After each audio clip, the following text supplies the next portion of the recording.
Hello friends, so today we're going to discuss the problem D from the latest Codeforces round 667, problem name decrease the sum of digits. So you are given an integer n. In one move you can increase n by 1. So what you can do, like you are given some integer n and like in every step you can increase n by 1. So your task is to find out the minimum number of moves you are needed to perform in order to make the sum of the digits of n less than or equal to s. So what does this mean? So let's assume that n is up to 10 to the power 18, there is some number and you can increase n by 1 in one step. Now you can keep on increasing n by one step such that the total sum of all the digits in n should be less than or equal to s. Now the question statement seems hard, but if you draw out some test cases you will become more familiar, or you can get some hint. Okay, so let's start with this 500. Okay, so what you can see here is the first trivial case can be, we have to first find out the sum of all the digits of the given n. How you can find out the sum of digits? It's very simple, just take the input of the number, keep on dividing this by n, and then keep on dividing this by by 10, such that it will become less than or equal to 0, and then the total number of digits you have encountered till doing this is equal to the number of digits here. So that's the logic for finding out the number of digits in any number, and it just required less than or equal to 18 steps because there are just 18 digits. So the maximum number of steps required to find out how many digits are there is equal to 18. So now what you can do here is, the first logic here can be, let's assume that it is 500, or let's assume that it is equal to 3. First begin with 3, and we want that a number is less than or equal to 5. Okay, now because the total sum is less than or equal to 5 itself only, we don't have to do here. So first find out what is the sum of digits of all the numbers. If it's less than or equal to s, which is given, so you don't have to do anything, you just return out. Else what you can do here is, let's assume that our s is equal to 1 here. Now you can only increase this.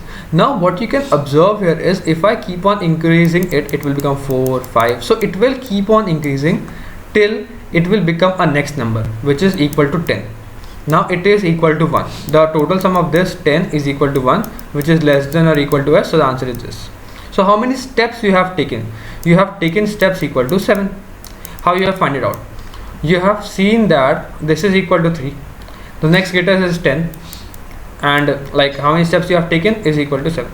Okay, but now this logic is very not very strong. So what you can observe here is, let's assume that we just do this with 199. Okay, now we have to find out a number which is less than or equal to, first assume that 2. Okay, now if I add 1 at the last position, what you can observe here is it will carry on to the next number. So what you will do here is, if I add 1 to this, it will become 0, it will carry on to this, it will become 0, and it will become 1, so it will become 2, so which is less than or equal to 2. So you just have to add one digit here. So how you can find out how many digits you have to add?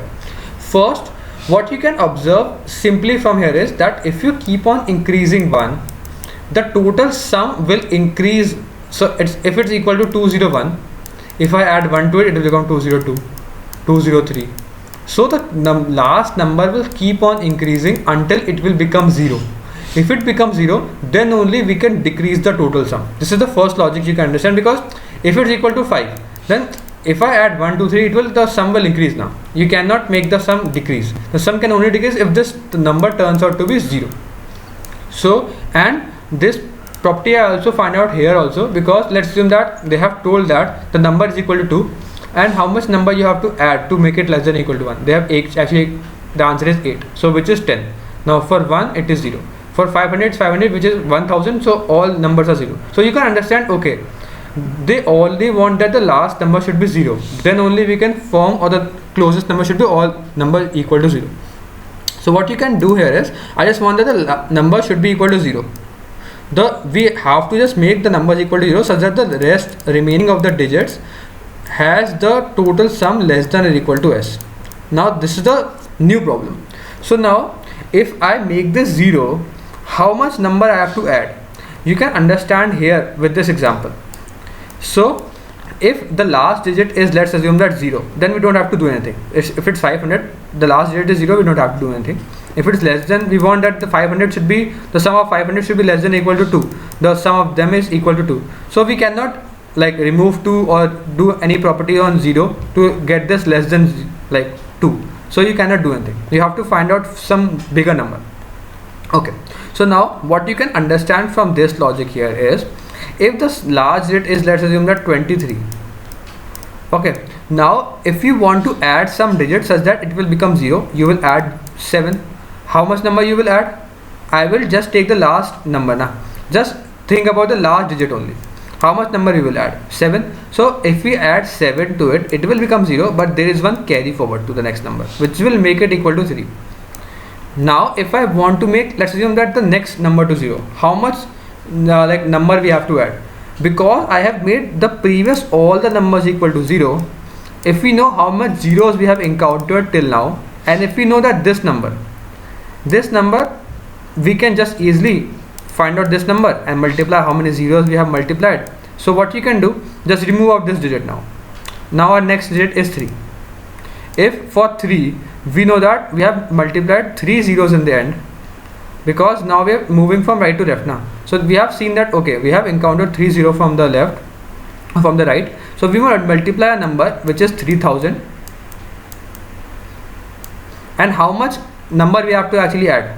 Because it's 3000, we actually have to add 7000 to make it equal to like 0. To make this third digit, which is equal to 30 something, to make it equal to 0, the corresponding digit equal to 0, I have to add 7 now. So if there is, the rest of digits is 0, because I have coming from right to left, the rest of digits should be 0. If the rest of digits is 0, then we can just add 7000 to this and it will become 0, and the next one will carry it out. Then because there is no number, 1 will remain there, and then we'll stop. If there is no other forward, like we will, if there is 1, we will like, we keep on adding 9 and then we will carry this one again. So we have to stop somewhere. We will stop somewhere when there is like, there is no digit anymore. We don't have to carry on doing this again and again and again. So that's the first logic you understand. So to also remove this condition, what you can understand here is, you just after every iteration add this number which you have formed to the total number n. If after adding this number n, so n is the total number which you are given, you have to add some x to it, to such that it will, the sum of this is less than or equal to s. So now how you understand how we are building x. X is building such that we are moving from right to left and we are just seeing the last digit. Okay, how much number we have to add to this digit such that it will become 0. If it's 0, then leave it. If it is, let's assume that 5, then I actually have to add 5 more. If I have to add 5 more, then it will become 0 and it will carry 1 to the next number. So you will add 1 to the next number and you will add 5 because you have added 5. Now the number will become 51. Let's assume that the number has become 51. It's actually 510, but because 0 is there, let's remove 0. And what you will do, because the new number is 50, like 150, 510. If I want to make this 10 equal to 0, let's assume that I want to make this number equal to 0, I have to add 90 to it. We have to see how many zeros we have encountered and what is the like inversion of this number, which is like for 1 I have to add 9. So I have to add this number which is like, and I have to now again carry 1 to it, so it will become 600, and because I have added 90, so I will add 5 to 90. Now I have to add, make this number equal to 0. So what you have seen here is, because now this number is 600 now, if I have added 95 to it. So what you will do, if I also want to make this number 0, I will add 400. This is like 0, 0 and 1. And now it is less than or equal to 1. I hope you understand. So this is the logic. We will keep on doing this, and at every step we know that okay, till now we have added 95. Now I have added 400 more. So what you can do, because for every checking whether adding this x to n is less than s, we just have to find out whether the new number n plus x and find out the sum of all the digits is less than or equal to s. because actually I have to add n plus x, some number, so that it's less than or equal to s. So what you can do at every iteration, you just have to check that okay, it is less than or equal to s. You can modify this code, make it even more clear or like more simpler, but actually I have written this code in the contest itself, so that's why I'm telling this code. Take the input of n and s. First find out what is the total sum of the digits in s. Okay, I have written down this function here, but you can make a separate function. So iterate over, so I've stored like this number n in some another variable a because I don't want to disturb this number n. Then iterate over a, find out the last digit, and then let's actually divide it by 10 and add total. Total is the total summation of the every digit. So find out the last digit, add it to total, and then divide the number by 10. If that total sum is already less than or equal to s, then we don't have to do anything, just return out 0. Else what we will do, we will again make a copy of n in b. This is some variable OK. P will store the power. So because as we know, for every new number, for the first number we have to add 1, like 5 into 1. The next number is 9 into 10. Next number is 4 into 100. So at every step we are just multiplying some power. So we can make this power variable by equal to 1 and then multiply it by 0, 0 and 0 and so on. So that's very simple. So just make a power variable p dot and like s, I will tell you what are these variables. So we will do a while loop such that b always exists and the total of all numbers should be greater than or equal to s, because if it's less than or equal to s, we just break out, because both of these conditions should hold true. Then only we should iterate and make the total sum less than s. So we will find out the last integer or the last digit of the number in b, and then what we will do, because we are extracting this number out, if it's 523, we know that the initial total sum is equal to something like 10. If I am like taking this number 3 out, the new sum will be, if I am making this 0, the new sum will be 52 now, 520, but I have to add 1 to it, so we will do also that. So first take out the last digit, because we have taken out the last digit. Now what we will do, OK will store the total number of operations we have done, or the total number of sum we have to add to that number n to make it equal or divisible, or the total sum is less than or equal to s. So OK will store the total number of sum we have to add. So what we will add here is OK plus equal to p, means how much, what is the power at that position, and 10 minus last number, which I've told you. You have to just find out the inversion of that number. If there is last digit is 7, then we have to add 3. Okay, so that's what we are doing. But the thing is, the digit on which we are, the last is the digit. It should be non-zero. Then only we should do these iterations. Because if it's 0, then we don't have to do these iterations. Okay, so what we'll do, if the last digit is not 0, we will find out the inversion of that number, multiply it with p and add it to OK. To OK store how many total number of number we have to add. Then what we will do, we will divide b by 10 and add b by 1.